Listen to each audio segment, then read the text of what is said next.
ക്രിസ്തുയേശുവിൻ്റെ നിസ്തുല്യ നാമത്തിൽ എല്ലാവർക്കും എൻ്റെ സ്നേഹവന്ദനം. സ്ട്രീംസ് ഓഫ് ലൈഫിൻ്റെ പ്രഭാത ചിന്തയിലേക്ക് എല്ലാ പ്രിയപ്പെട്ടവരെയും സന്തോഷത്തോടെ സ്വാഗതം ചെയ്യുന്നു.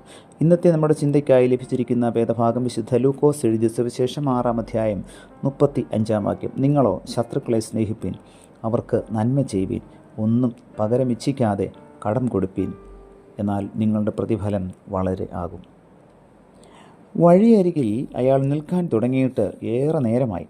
വണ്ടിയുടെ ടയർ പഞ്ചറായി. മാറ്റിയിടാനുള്ള സ്റ്റെപ്പിന് ടയർ കയ്യിലുണ്ടെങ്കിലും അഴിച്ചെടുക്കാനുള്ള ജാക്കി അയാളുടെ കൈവശമില്ല. ഏറെ തിരക്കുള്ള ഹൈവേ ആണ്. പല വണ്ടികൾക്ക് നേരെയും സഹായാപേക്ഷയുമായി കൈനീട്ടി, എങ്കിലും ആരും നിർത്തിയില്ല. ഒടുവിൽ ഒരു ജാക്കി തന്നെ സഹായിക്കൂ എന്ന് വലുതാക്കി കടലാസിൽ എഴുതിയത് കാറിൻ്റെ ചില്ലിൽ ഒട്ടിച്ച് കാത്തു നിന്നു. 2 മണിക്കൂറോളം അവിടെ നിന്നു. പ്രതീക്ഷ മങ്ങി. ഒരാളും വണ്ടി നിർത്തിയില്ല. ഇനി എന്തു വേണ്ടു എന്ന് ആലോചിക്കുമ്പോഴാണ് ഒരുവൻ അയാൾക്കരികെ വന്ന് നിന്നത്. ജോലി തേടി വന്നവരാണ് അതിൽ എന്ന് അവരുടെ വേഷം കണ്ടപ്പോൾ അയാൾക്ക് മനസ്സിലായി. ആ സീസണിൽ പീച്ചു തോട്ടങ്ങളിൽ പണിക്കായി അന്യനാടുകളിൽ നിന്ന് കുടുംബസമേതം ഒട്ടേറെ പേർ വരുന്ന പതിവുണ്ടായിരുന്നു. വാനിൽ അച്ഛനും അമ്മയും 2 മക്കളുമാണ് ഉണ്ടായിരുന്നത്. അച്ഛന് ഇംഗ്ലീഷ് അറിയില്ല, മെക്സിക്കോക്കാരനാണ്. മകൾക്ക് അത്യാവശ്യം സംസാരിക്കാൻ അറിയാം. ആ വാനിൽ ജാക്കിയുണ്ട്, പക്ഷേ ചെറുതാണ്.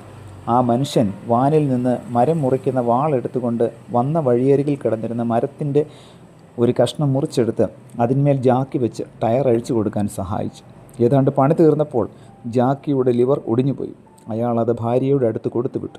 അവർ ആ വഴി വന്ന ബസ്സിൽ കയറി അടുത്തുള്ള മാർക്കറ്റിൽ ചെന്ന് അതുപോലെ ഒരെണ്ണം വാങ്ങി വൈകാതെ തിരിച്ചെത്തി. ടയർ മാറ്റി കഴിഞ്ഞപ്പോഴേക്കും 2 പേരും നന്നായി വിയർത്ത് കുളിച്ചിരുന്നു. വസ്ത്രങ്ങളിൽ നിറയെ മണ്ണും. വാനിൽ വന്നയാൾ മടുപ്പൊന്നും കാണിക്കാതെ പൊടിയും മണ്ണും തട്ടിക്കുടഞ്ഞ് പുഞ്ചിരിച്ചുകൊണ്ട് ജാക്കിയും മറ്റു പണിസാധനങ്ങളും എടുത്തു വയ്ക്കാൻ തുടങ്ങി. ടയർ മാറ്റി കിട്ടിയ ആൾ കുറച്ച് പണമെടുത്ത് വാനിലെ ആളിൻ്റെ പോക്കറ്റിൽ തിരുകാൻ ശ്രമിച്ചു. അയാൾ അത് സ്നേഹപൂർവ്വം നിരസിച്ചു. നിർബന്ധിച്ചിട്ടും വാങ്ങിയില്ല. അവർ യാത്ര പറഞ്ഞ് പിരിയാൻ നേരം അയാളുടെ മകൾ വന്ന് അന്വേഷിച്ചു എന്തെങ്കിലും കഴിച്ചതാണോ എന്ന്. നല്ല വിശപ്പുണ്ട്, ഭക്ഷണം കഴിച്ചിട്ട് ഏറെ നേരമായിരുന്നു. അവൾ സാൻഡ്വിച്ച് കൊണ്ടുവന്ന് കൊടുത്തു. അയാൾ അവളുടെ അച്ഛന് നൽകാൻ ശ്രമിച്ച പണം അവളുടെ കയ്യിൽ കൊടുക്കാൻ നോക്കി. അവൾ ചിരിച്ചുകൊണ്ട് അത് നിരസിച്ചു. അപ്പോഴേക്കും വാൻ അയാൾക്കരികിലെത്തിയിരുന്നു. ആ അച്ഛൻ തല പുറത്തേക്കിട്ട് മുറി ഇംഗ്ലീഷിൽ പറഞ്ഞു, ടുഡേ യു, ടുമോറോ മീ. ആ കുടുംബം കൈവീശി യാത്ര പറഞ്ഞു. പിന്നീട് ഹൈവേയിലൂടെ യാത്ര ചെയ്യേണ്ടി വന്നപ്പോഴെല്ലാം സഹായഹസ്തം പ്രതീക്ഷിച്ച് നിൽക്കുന്ന പലർക്കും അയാൾ തുണയായി.